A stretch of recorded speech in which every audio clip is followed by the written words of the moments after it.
High, আজ আমরা আলোচনা করব গভর্নমেন্ট হেলথ ইন্স্যুরেন্স এবং পাবলিক হেলথ ইন্স্যুরেন্স এদের মধ্যে কোনটা বেস্ট। দেখুন, গভর্নমেন্ট হেলথ ইন্স্যুরেন্সও কিন্তু রয়েছে, তার সঙ্গে পাবলিক হেলথ ইন্স্যুরেন্সও কিন্তু ব্যাপারে আমরা সবাই জানি। এবার গভর্নমেন্ট হেলথ ইন্স্যুরেন্স বলতে বলতে এখানে একটা কথা আমি আগে বলে দিচ্ছি। এই ভিডিওতে আমি গভর্নমেন্ট হেলথ ইন্স্যুরেন্সকে পাবলিক হেলথ ইন্স্যুরেন্স বলবো, কারণ এটা গভর্নমেন্ট আন্ডারটেকিং, পুরোপুরি গভর্নমেন্ট নয়। পাবলিক হেলথ ইন্স্যুরেন্স এবং প্রাইভেট হেলথ ইন্স্যুরেন্সের মধ্যে ডিফারেন্সের ব্যাপারে আলোচনা করব। কোনটা বর্তমান সময় নেওয়াটা বেস্ট এবং কোনটাতে ইনভেস্ট করলে আপনারা বেশি বেনিফিট পাবেন, প্রতিটি বিষয় নিয়ে আজকের এই ভিডিওতে আলোচনা করব। কোথায় ক্লেম রেশিও বেশি, কোথায় আপনারা সেটেলমেন্ট ভালো পাবেন, এছাড়াও প্রিমিয়াম কোথায় কম লাগবে।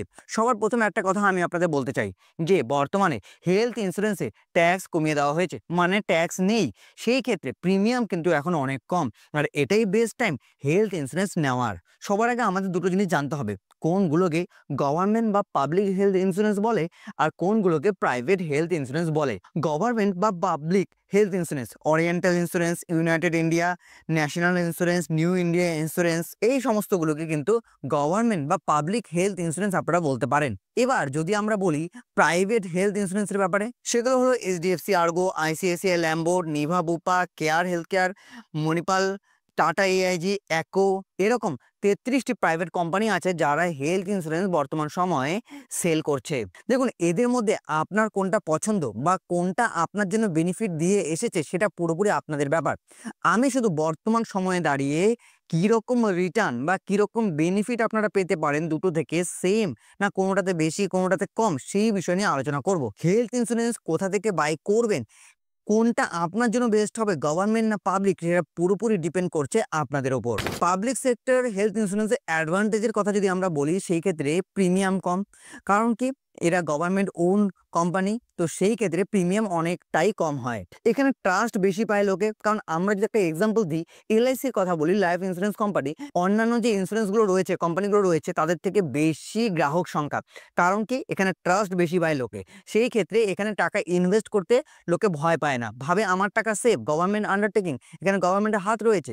সেরকমভাবেই হেলথ ইন্স্যুরেন্সেও যেগুলো কোম্পানির নাম বললাম, এখানেও একটা ট্রাস্ট ইস্যু কিন্তু রয়েছে।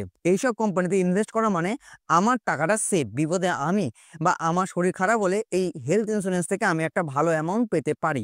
এটা একটা ট্রাস্ট, কারণ এইসব কোম্পানি অনেক দিন ধরে রয়েছে এবং এরা প্রতিনিয়ত যার যার যখন যখন যে হেলথ ইন্স্যুরেন্স করেছে তার টাকাও পেয়েছে এবং অনেকের মুখে শুনে এসেছে, কারণ এটা অনেক দিন ধরে চলছে। তাই এটার উপর একটা আলাদাই বিশ্বাস জন্মায় লোকেদের। বেশিরভাগ ক্ষেত্রে দেখতে গেলে বর্তমান সময়ে সিনিয়র সিটিজেন যারা রয়েছে তাদের কাছে বেশিরভাগ ক্ষেত্রেই দেখবেন যে গভর্নমেন্ট বা পাবলিক সেক্টর হেলথ ইন্স্যুরেন্সই রয়েছে। কারণ এই যে বললাম, এরা অনেকদিন ধরে এদের নাম শুনে এসেছে, তার সঙ্গে গভর্নমেন্ট আন্ডারটেকিং, মানে বিশ্বাস আলাদাই। আর প্রাইভেটে কি হয়, সেখানে প্রিমিয়ামটা একটু হাই হয়, নতুন নতুন অনেক কোম্পানি আসছে, তাই আমাদের ট্রাস্ট ইস্যু কিন্তু একটু হলেও ভাবতে হয়। কারণ কোন কোম্পানি আমাদেরকে বিপদের সময় আদৌ ক্লেম দিবে, সেটা নিয়ে আপনারা সবাই কিন্তু একবার দুবার হলেও ভাবি, যারা যারা নতুন কোম্পানি আনছে। দেখুন, এখানে কোনো কোম্পানি ভালো বা খারাপ নয়, কার কি প্রেফারেন্স রয়েছে সে সেইভাবে সেই কোম্পানি থেকে হেলথ ইন্স্যুরেন্স চুজ করবে। যদি আজকে থেকে ৪-৫ বছর আগের কথা বলি, তাহলে তো হেলথ ইন্স্যুরেন্স নিতই না লোকে।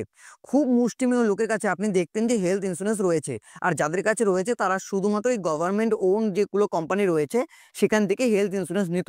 কিন্তু বর্তমান সময় দিন বদলাচ্ছে এবং হেলথ ইন্স্যুরেন্স লোকে নিচ্ছেও। বর্তমানে আমাদের নিড অন্যরকম হয়েছে, প্রয়োজন বেড়েছে, সেই কারণে আমাদের প্রয়োজন অনুযায়ী আমরা হেলথ ইন্স্যুরেন্স নিচ্ছি প্রাইভেট কোম্পানি থেকে। কারণ এখানে কিছু কিছু জিনিস আমাদের মন মতো দিচ্ছে, যেগুলো আমরা চাচ্ছি সেগুলোকে অ্যাড অন করা যাচ্ছে। সেই সব ক্ষেত্রে প্রাইভেটের চাহিদাটা দিন দিন বাড়ছে। পাবলিক সেক্টরে আরেকটা ডিসঅ্যাডভান্টেজ আছে, জানেন কি? সেটা হলো রুম রেন্ট। দেখুন, আমরা বর্তমান সময়ে একটা জিনিস কিন্তু হেলথ ইন্স্যুরেন্স নেওয়ার সময় ভাবি, যখনই আমরা অ্যাডমিট হব রুম রেন্ট কিন্তু লিমিট না থাকে, আমি যত ইচ্ছা তত টাকা রুম যাতে নিতে পারি আমার যে হেলথ ইন্স্যুরেন্স রয়েছে তার মধ্যে। কিন্তু যদি আপনারা পাবলিক বা গভর্নমেন্ট, যেটা আমি বলেছি, সেই সব হেলথ ইন্স্যুরেন্স নিতেন, সেখানে একটা রুম রেন্টের ক্যাপিং থাকতো 1 থেকে 2%। মানে বুঝতেই পারছেন, যদি আপনি ১০ লক্ষ টাকা সাম এশিওর নিতেন, সেই ক্ষেত্রে ম্যাক্সিমাম আপনি ২,০০০ টাকারই রুম নিতে পারবেন। প্রাইভেটে কি তা রয়েছে? প্রাইভেটে কিন্তু তা নেই। আপনি আপনার পছন্দসই যে কোনো রুম নিতে পারেন, রুম রেন্টে কোনো লিমিট কিন্তু নেই।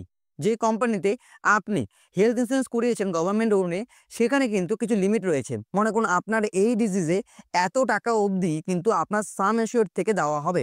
মনে করুন একটা কথার কথা আমি বলছি, আমার একটা ডিজিজ হয়েছে, সেই ক্ষেত্রে আমি অসুখ হয়ে পড়েছি, আমার গভর্নমেন্ট থেকে 5 লক্ষ টাকা হেলথ ইন্স্যুরেন্স নেওয়া ছিল।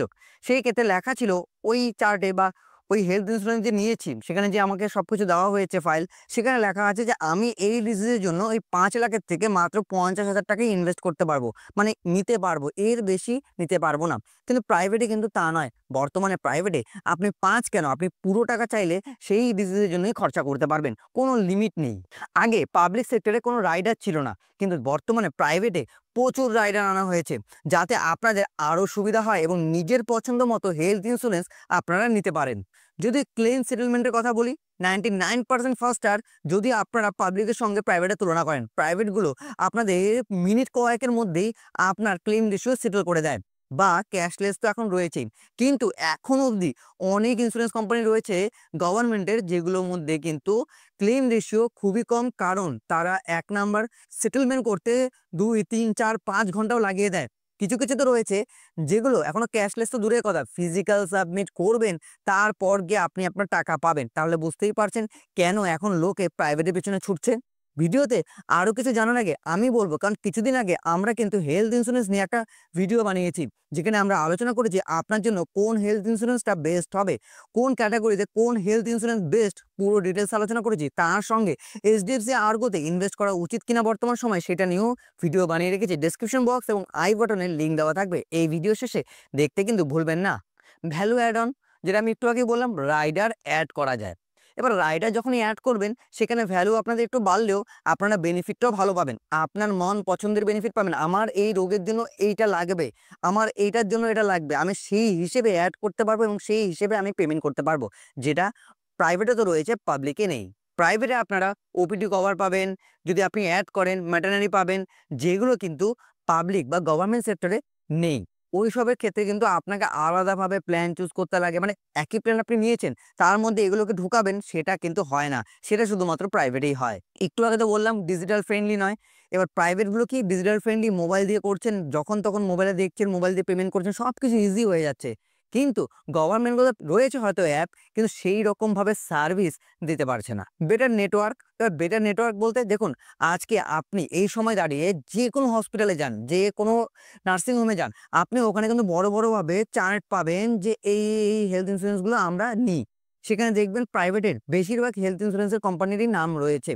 কিন্তু আপনি ওর মধ্যে খুঁজবেন তো কয়টা গভর্নমেন্ট কোম্পানির নাম রয়েছে।